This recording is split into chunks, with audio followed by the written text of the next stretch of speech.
Good day, good evening, and good night to everyone who is watching.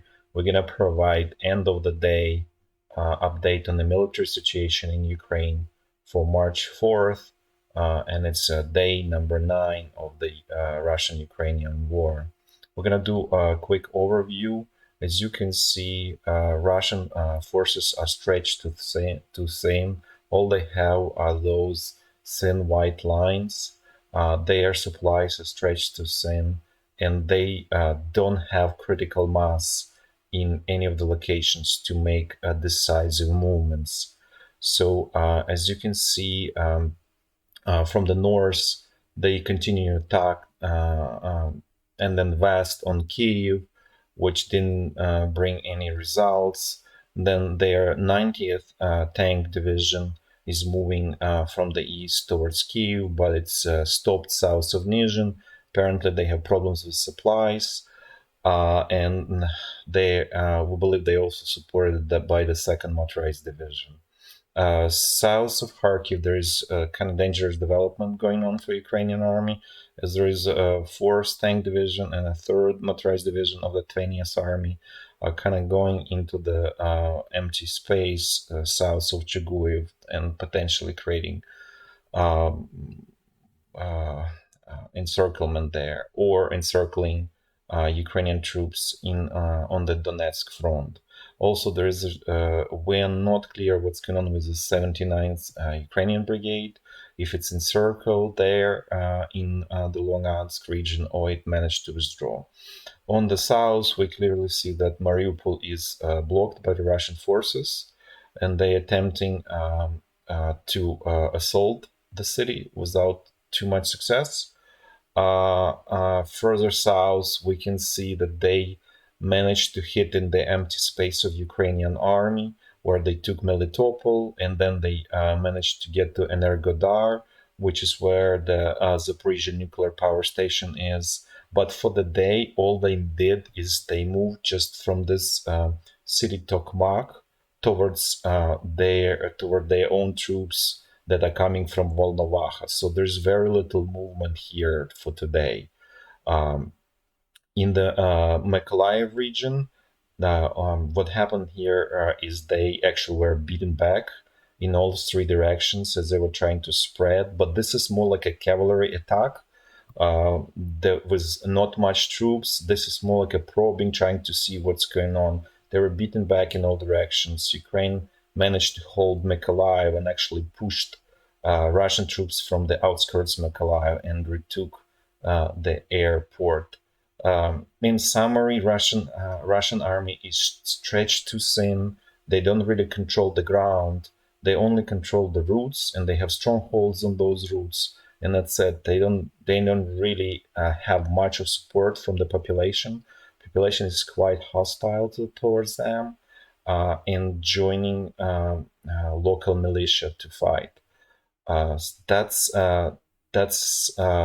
overall overview, and now we're gonna go and look at different geographical locations.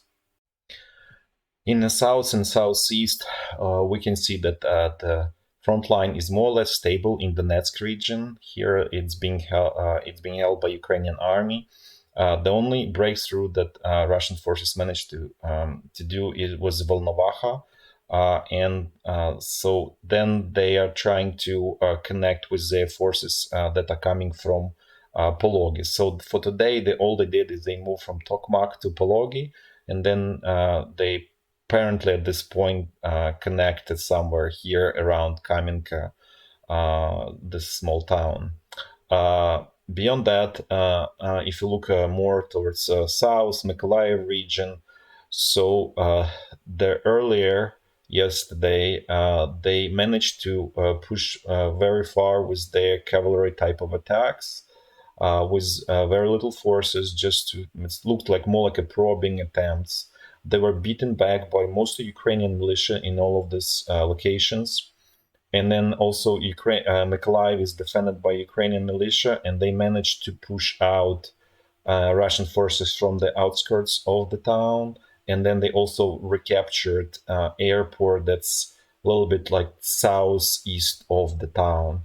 That's it. There is really not much movement in the south for today.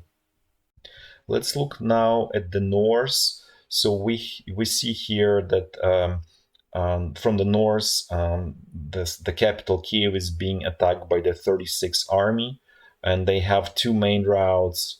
One starting from Alexandrovka in Belarus, and the other one is almost directly north of Chernobyl. Those routes are most critical for them, supply routes for them, and they the critical town on their path is Ivankiv. Sometimes they're getting attacked by Ukrainian militia or Ukrainian special forces that are trying to disrupt their supplies. Then the Russian troops go towards Katyuzhanka, where they split. Smaller part goes towards Dimir and tries to attack from the north, but there's not much going on there. But majority of them are going south towards Borodyanka, and then again they split. Mostly 31st Airborne Brigade and Sobor, they attack along the Warsaw Highway, and the battle is going on around towns of Irpin and Bucha and Hostomel. They also being attacked from the forest by Ukrainian militia. Mostly it's also being defended here by the front line in Irpin and Bucha and Gostomel being defended by Ukrainian militia along with Ukrainian special forces. Then the part of the troops going from Borodyanka south to Mykolayiv, and then they turn and they go from the west and attack city from the west along the Zhytomyr highway. This attack route has more tanks, so we're not sure what kind of Russian unit is attacking there. And then part of that group is probing to go south. Apparently, they're trying to encircle city from the south because effectively it's cut off from the north, northwest, and west. And but it has a route, connection to the rest of the country from the south at this point.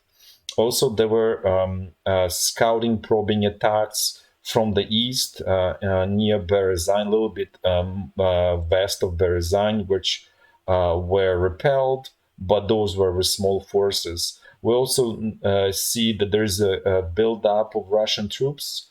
It's probably 90th Armored Division. It has about 50 plus tanks, and about 200 of armored fighting vehicles and trucks south of Nizhyn. Apparently, they have problems with supply, so there was no activity. The Chernihiv is still holding on. Ukrainian troops defending there. There is a significant group of Russian troops to the west of it. We're not sure what kind of units are those. That's it for the north. Also, not much was going on today. Короче, только что вручную разъебашили колонну. 4 коробки, бля, встретили. Пока держимся.